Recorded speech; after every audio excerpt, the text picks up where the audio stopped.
Welcome, everybody who is joining us to the Optimistic Curmudgeon. I'm Josh Herring, I'm your host, and today my guest is Mr. Bob Luddy.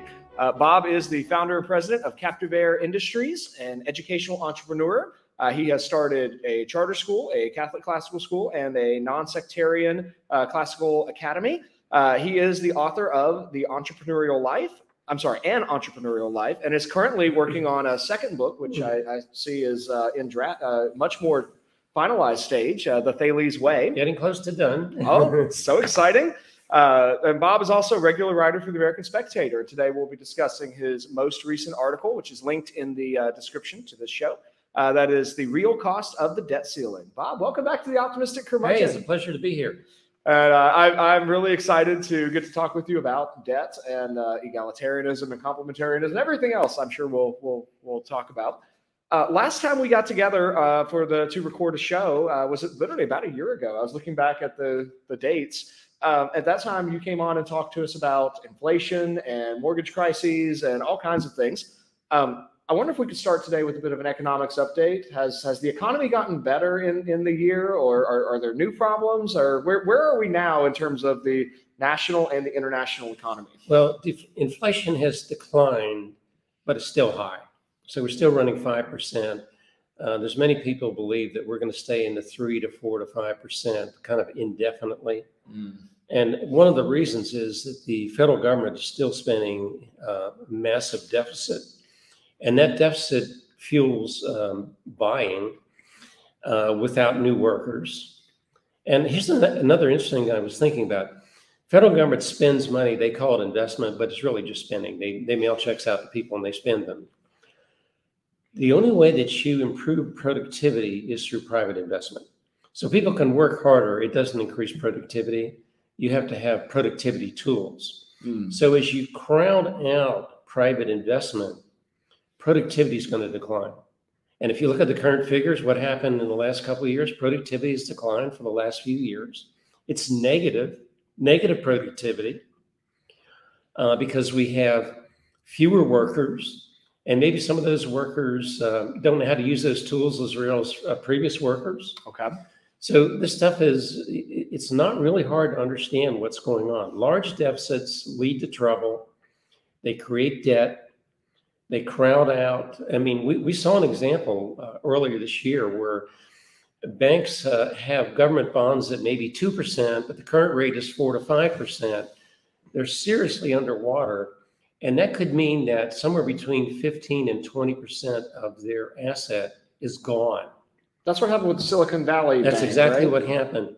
And you could say, well, if they hold to maturity, it'll work out. Not really. Because they used to be able to pay 0 interest rates. Now they have to pay market interest rates to attract money. So all of these government actions have severe ramifications, and you can just spot them in the market. You don't have to be an economist. They're obvious to a pedestrian. Well, it's certainly a tumultuous time my biggest kind of metric for watching the economy tends to be the grocery store. I see the prices change almost weekly. Most recently is when my mom went to buy a watermelon up in Virginia, and she paid $12 for a watermelon. That would usually cost, what, $5? Yes, it's just absurd. And so the point we're at more than 100% price increase at ordinary things that everybody buys is it's certainly a rough day in the economy. Well, let's turn to your most recent article. I wonder if we could start with defining kind of the key terms. What exactly is the national debt, and why does it matter? Okay, so the national debt is $31.8 trillion with a T. And here's why it matters. A writer made this comment the other day that personal debt and government debt, there's no real difference. Now, there is a little bit of a difference in that the government can tax, so they can manage the debt a little better than a private person. But that's only in the short term. And that's what we're dealing with. So it's only been in the last 15 years where federal debt really exploded. So if we went back to 2000, debt was about $6 trillion. It's now in the year 2000. Oh my! It was $6 trillion. It's now 31.5. We've authorized debt up to $35+ trillion. So when we say we solved the debt crisis, we're actually creating a debt crisis. So for the average person, they say, well, the debt crisis is over, we're moving on to other things. No, it's a big, large, serious problem. And it's consuming through interest. Someone just gave me a book on interest dating back 2,500 years, the whole history of interest. It's actually worth reading. It's a little esoteric, but it's worth reading if you are interested in the subject. Compound interest, I think as Einstein said, is one of the miracles, seventh miracle of the world, or eighth miracle of the world. Okay. That compound interest for an individual or for a government is a serious long-term problem. So in the article, I said somewhere, if they were at total market rates right now, we would be paying 1.4 billion in interest per year. Now, we're not at total market rates because some of that was financed over the last 10 years, but we're moving toward that. So every year, the amount of interest we pay is going to jump substantially in the hundreds of billions of dollars. And some other expenses, you could say we can reduce them, we can eliminate them. You can't eliminate them without completely crushing the financial viability of the U.S. So that interest never goes away. And then effectively, we're paying interest on interest. Consumers know all about that, okay? Yep. They've been there. So it's a very serious long-term problem. And it's ignored because we're not in pain today. And it's more, sometimes with consumers, it's more comfortable just to borrow and say, I'm getting through the day fine, but tomorrow's going to be a challenge. Well, it's the same for the government. I mean, I know as a private citizen, I can always, it seems like a day doesn't go by without someone else sending me a letter offering to lend me more money. My mailbox, I get those all the time. I can borrow more money, but I always have to pay that back. And I know in my own finances, if I don't manage my debt load correctly, it may mean that my wife and I can't take a vacation. We can't buy a car. We need to trim some other expenses. Our freedom is limited. Does the same thing happen on a federal level? I mean, does this eventually limit the actions that our government can take because they have to pay their bills? As the amount of interest goes up, it will overtake defense. Everybody says if we just got rid of defense spending, we'd be good. No, it wouldn't even have it would have a small effect, but not large. So it overcomes defense. It's going to overcome Social Security. But can you imagine paying more money on interest than you're paying on Social Security? Nobody can even think in those terms, but that's what's going to happen. So eventually you get to the point where government debt is crowding out private investment. It's undermining our banking system, and it's severely limiting whatever the government can do. Now, we certainly don't want to encourage the government to do anything, but there are some basic things they need to do, national defense, etc. It's a real serious long-term problem. And it's very unfortunate that everybody's willing to say, I'm not in pain today, so I'm not going to worry about it. If we had cancer, we might want to pay attention to it and probably would pay attention. So think of the national debt as a cancer on our economic society. It's a powerful metaphor. I mean, if that's true, then left unchecked, it just continues to spread and eventually leads to death. Yeah, and there's another interesting point. So people tend to think it's not causing any harm. Well, here's the harm it's causing. It reduces growth. So what's our current growth rate? We'll be lucky if it's 1%, and it could turn negative. Reduces growth, reduces opportunities, inflates the cost of what you have to buy. So the middle class is being squeezed by taxes, lack of growth, higher costs, and it becomes incredibly hard for a middle class or a lower class family to manage in this economy. That's the real bad part. Now, if it goes on long enough, we'll maybe have a market crash. But even if we didn't have a market crash, we are taking advantage of that middle class by cutting off their economic opportunities. And that's not what America's about. America's about growth for families, for our country, and for our communities. And the debt is undermining that growth. Oh, that is absolutely fascinating. And this is not a I mean, this is not a new phenomenon. I mean, I remember you've been paying attention to economics for, I know, for far longer than I have, but I can remember at least 3 previous instances where the headlines were screaming, the debt crisis is leading to a government shutdown. And the mainstream media seems to consistently focus on people who will not receive their paychecks while the government is shut down for 2 weeks, maybe 10 days. It never seems to last very long, and it always has the same solution. Like, we've got to increase the debt ceiling in order to make this work. So is the real crisis what mainstream media is focusing on, or is this one of the places where the mainstream media effect is really misleading and the actual crisis is somewhere else? The real crisis is this massive debt. So for the average person, can we even conceive $31 trillion? And if in a given year like this year, a decent economic year, even if we only grow 1%, we're going to run a deficit of $1.8 trillion. Think about what could be done with $1.8 trillion within families, within communities, within companies. We can almost recreate the world for this amount of investment every year. This money is just being thrown out on the street. I mean, there's still advertisements on the radio every single day. If you came through COVID as a company, you can still apply for more money. Well, what does government largesse do? It makes us lazy, okay? And the American spirit is to work hard and to earn your own and to be proud of what you did. All this government money is reversing that process. So if a debt crisis did come, we have millions of people who don't have any skills, who aren't used to working, and who are expecting the government check that's not going to come. That's a very unfair position to put our citizens in. Now, is this, that's, I think it's really interesting that there's part of me that wants to make this a Democratic Party problem. And I suspect there are maybe a little bit worse than the Republicans. But I mean, we look back at the growth of debt. I mean, I remember W. Bush ended up spending an enormous amount of money. President Trump spent an enormous amount of money. President Obama spent an enormous amount of money.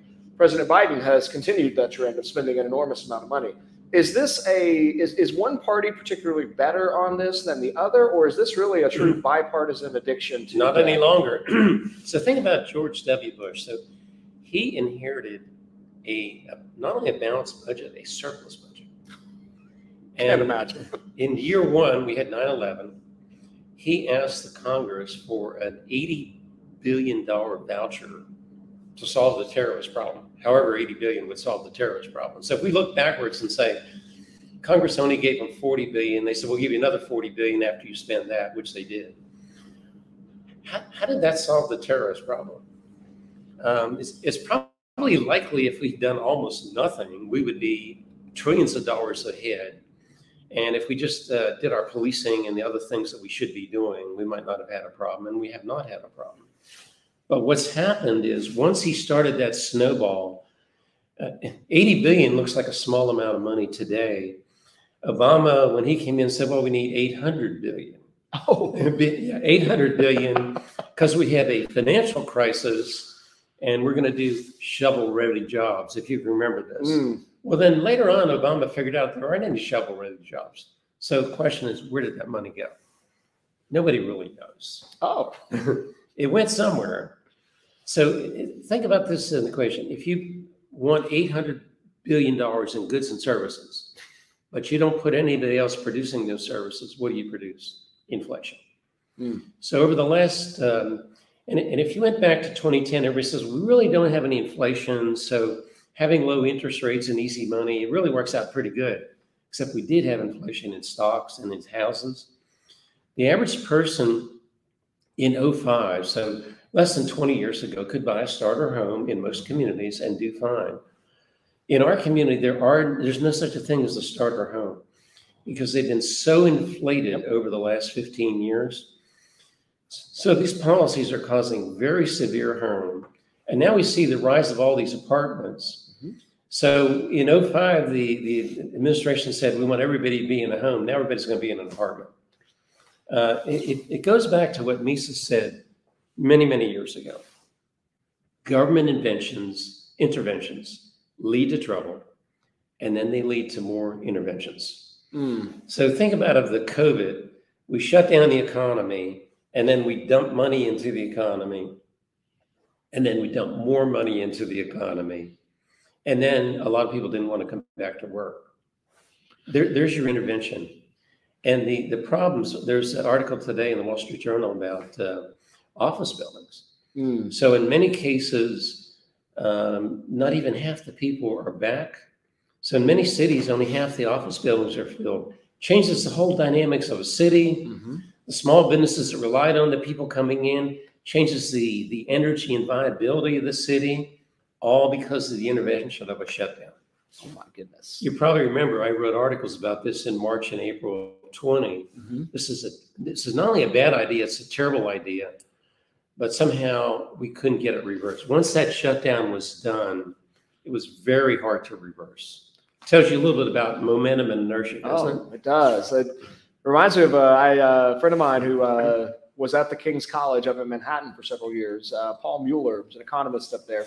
I interviewed him years ago and asked him to explain economics to me in very layman's terms. And he gave me the best definition of it I've heard yet, that economics is basically, it is on a societal level, it's the ability to make choices based on what you think the future is going to be like.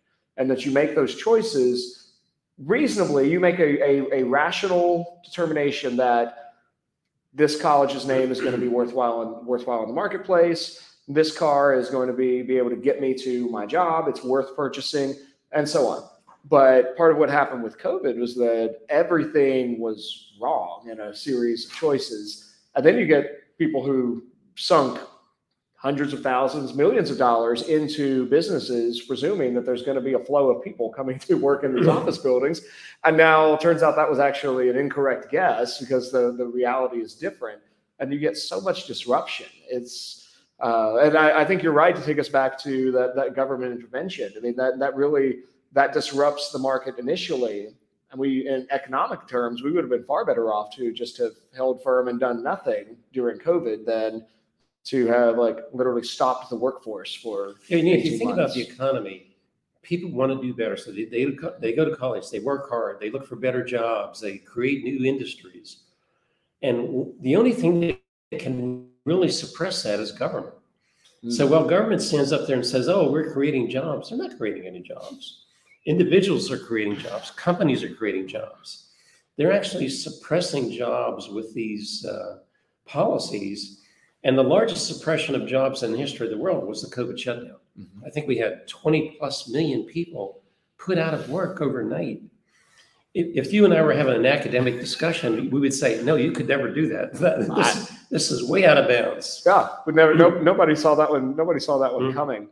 I do want to ask you one other piece about your article. You focused really heavily on comparing the United States with China. You drew a comparison between where the U.S.'s interventions are causing certain things, but the Chinese government is investing heavily in creating more industry and putting more folks to work. What is it about China that drew your attention for a workforce and factory investment comparison? Well, even though China is a communist country and it's a nasty dictatorship, they're using aspects of free market. And that's energized the Chinese people and the industries. And so when China says they're making investments, they're pushing money into various industries, and they make mistakes. They make plenty of mistakes. But they're making investments. And an example, a friend of mine went to China back 20, 25 years ago. And he said, I expected to see old equipment and old factories. And he said, what I saw were brand new factories, leading edge equipment. So they have a combination of a very energized workforce because they want to improve like the Americans did in the early years. They have heavy investment in new equipment. That leads to productivity. And they have a much higher percentage of people working. So if you quantify that, and if you said U.S. has 62% of the people working, it wasn't too many years ago, 25 years ago, we had 68 or 69% working. So that keeps peeling back. So what does that tell you about the economy? We become less productive, less competitive as a company. China's about 5 points ahead of us. So for China, 5 points times what, 1.2 billion, How many people is that? 60 million people working. In the U.S., it would be less than that, but it would be 15 million people. If we had 15 more million people in our workforce, our economy would be growing, we'd be more productive. So that workforce, the number of people working is very important. And if you said, well, at age 50, we'll give you Medicare and we'll give you Social Security or we'll give you welfare, people who are highly skilled at 50 to 55 need to be in the workforce. And what we saw was a lot of them came out of the workforce during COVID and they're not coming back. So it makes us less competitive as a country. It reduces our GDP. And we're up against a juggernaut of a country that's 4 times our population and is highly motivated to destroy us. So that's why I brought that comparison.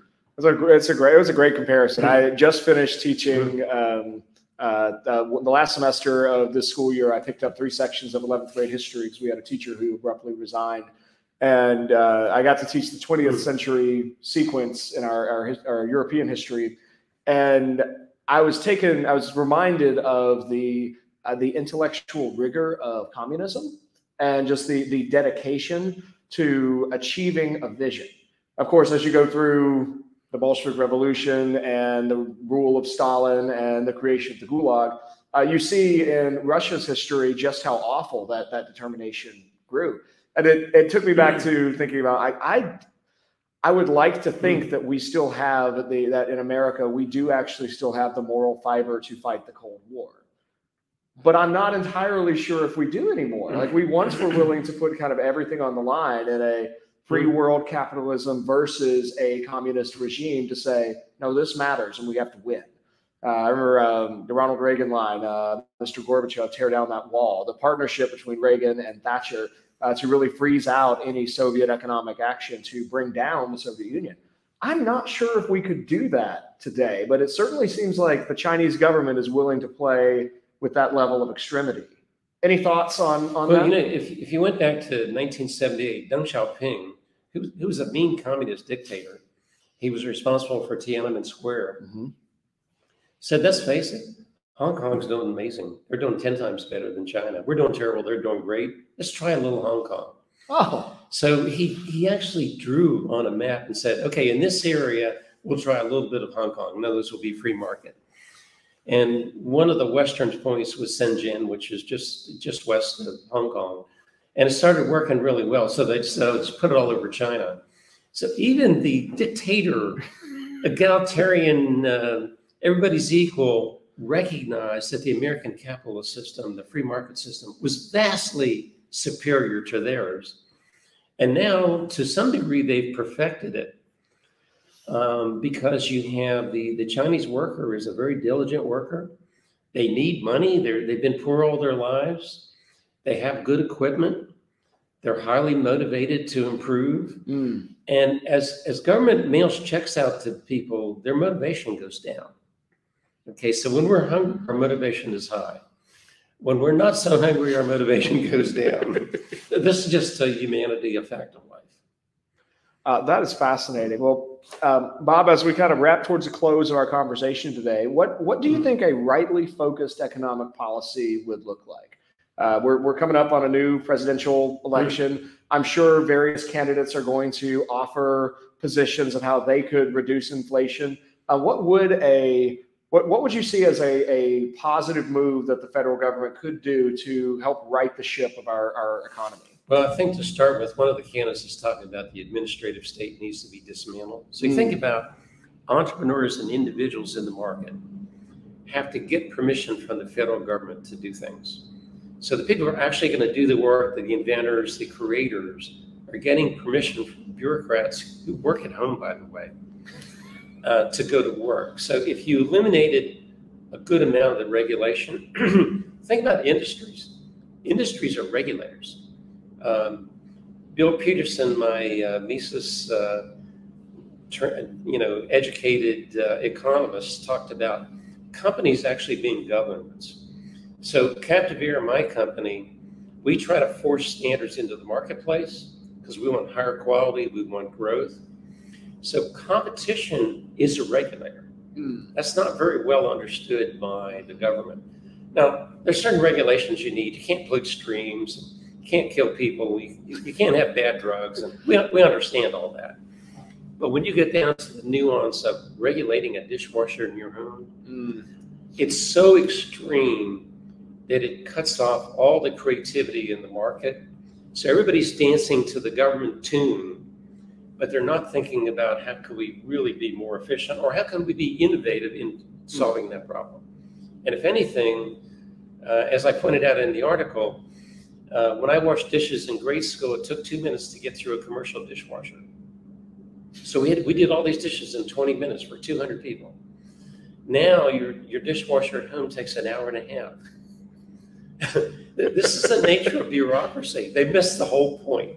That's an excellent example. I like that. My dishwasher at home does take a little while. Now that you point that out.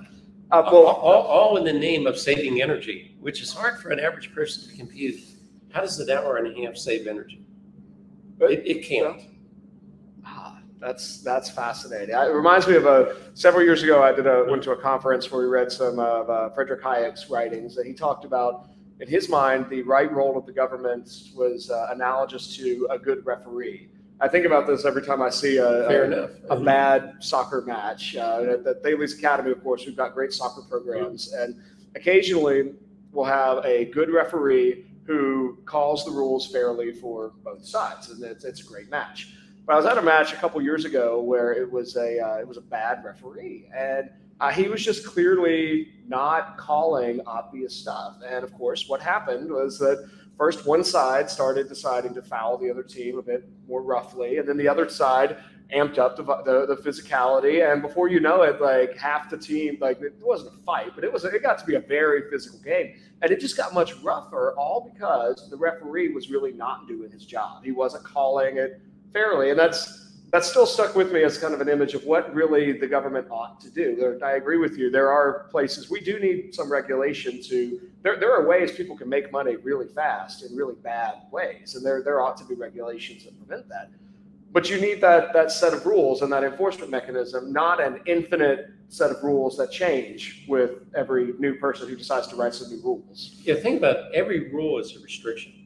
So if you're a creative inventor, it's hard to be the most creative person when you have a subset of rules that you have to follow. What the government should be saying is, if you make this product, it can't harm anybody and has to do the intended purpose. That's the minimum things it has to do. If you make a drug, it can do no harm. Matter of fact, if you went back to the FDA in 1960, the whole purpose of the FDA was to say, this drug will cause no harm. It may not help you, but it will not harm you, okay? So you as a consumer could say, I'm going to take this drug because it's the only one available, or I think this is consumer choice. Okay. Somewhere in the early 60s, someone said, we have to have efficacy too. The FDA has to make this decision. Now, we know what came out of that. People were dying of cancer or denied the opportunity to try a new age novel drug.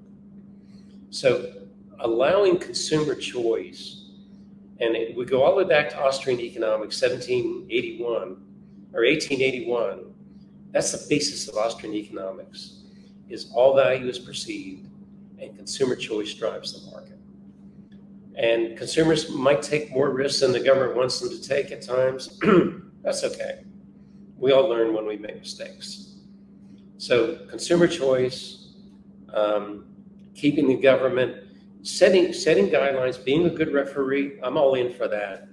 But getting into the nuance of any product is a bad program. Well, Bob, I do want to. So I realized on one of the most recent interviews I did that I sort of defined the show by you, and I don't know if I've ever actually told you this. I had a friend who was on the show, a guy named Spencer Clavin, told me he thought I was the optimistic curmudgeon. I was like, no. Bob Luddy is the optimistic curmudgeon. And I think of you that way because on the one hand, you have a very curmudgeonly outlook on the world. I think is realistic. You see a lot of problems in the world. But you're also one of the most hopeful individuals I know. You always are looking for people who have a solution to the problems that you see. I know there's the Julian Simon line that you bring up a lot, that humans are the greatest resource that we have in the world today. So I think of you as that optimistic curmudgeon. The world may always be in trouble, but we're going to find solutions to make the world a better place. In that light, I want to kind of close our conversation today, going back to education, because you've spent so much effort over the years bringing about different educational opportunities. I wonder if you could run us through where your various educational projects are today, specifically with Thales Academy and Thales College over the last year. Are they growing? Are they in decline? Where do you see those particular projects Thales Academy is growing like a weed. So it's a few years ago, it was 3,000 students. Now it's going to be 6,300 students this summer. And in a few years from now, expected to be 10,000 students. We have 13 campuses open. Our leadership team is growing. The operations of the school they get better every year because we gain more experience. We learn how to do things better. And now Thales College open is a very small college, not accredited. So it's somewhat of a novel approach, but we have very good professors. Our first group of students is thriving. And one of my themes forward-looking really has always been is, how do you thrive in a world of chaos? So we tend to look at the chaos, and we can get very depressed if we just look at chaos all day long. But then we can also look in America. You can go to any town in America and find thriving families, thriving businesses, amazing people. Somehow they figure out how to thrive in spite of all the chaos. And the chaos has existed since the beginning of time. We know that from classical education. It's never going to go away. So if we can isolate, my mother was the eternal optimist. And even at 98, people said to her, Angie, you just look at life through rose-colored glasses. And she said, well, it's worked for 98 years. Keep going. Love that. Love that. I'm excited to see Thales Academy keep growing. I know we've got the Flowers Plantation campus is opening next year, and I just heard the Holly Springs is adding a high school campus. Yeah. And I know we've got there's a South Carolina campus that's coming, and I assume there's more that will be opening that I probably don't even know about yet. And the Cary campus is expanding. It's a compound. It's 4 buildings. 3 of the 4 will be complete here soon. And then we have 1 more to do for the auditorium, but it's going to be a major compound educational center. Oh, that's so exciting. I know. And I think one of my favorite things about Thales is that on the one hand, I remember at one point hearing somebody in leadership say, like, well, there's this model and it's always going to be this way. And that ends up like changing, because it's like, no, there's actually, we found a better way to make this work, and we're gonna try this, and we're gonna try this, and there's a lot of ingenuity, and there's a lot of different people who are all working together to make this thing grow. Kaizen is the cornerstone of all of our growth, continuous improvement. That's so true. Well, Bob, thank you so much for joining me today here on the Optimistic Curmudgeon. This has been a lot of fun. Pleasure to be with you. Thank you. Thank you, listeners, for joining us today for this conversation on the Optimistic Curmudgeon. My guest this episode has been Mr. Bob Luddy, an industry leader, an educational entrepreneur, and an author. If you want to know more about Bob, you can certainly check out the 2 previous interviews we've done. He came back on in Season 1, Episode 6, and Season 2, Episode 7. You can also order his autobiography, The Entrepreneurial Life, on Amazon. If you like this episode, please do leave us a 5-star review and share it with your friends. Until next time, seek the good, discover the true, and love the beautiful. You've been listening to another episode of The Optimistic Curmudgeon, where the best ideas win. I'm your host, Josh Herring. The Optimistic Curmudgeon is a project of Thales Press. If you enjoyed this episode, please give us a 5-star review and share it with your friends. You can find us on 3 major social media platforms. Search for The Optimistic Curmudgeon on Facebook and LinkedIn, and find us on Twitter at the handle @TheOptimisticC3. This episode was edited and produced by Madison Kay, audio engineer for The Optimistic Curmudgeon. Until next time, seek the good, pursue the true, and love the beautiful.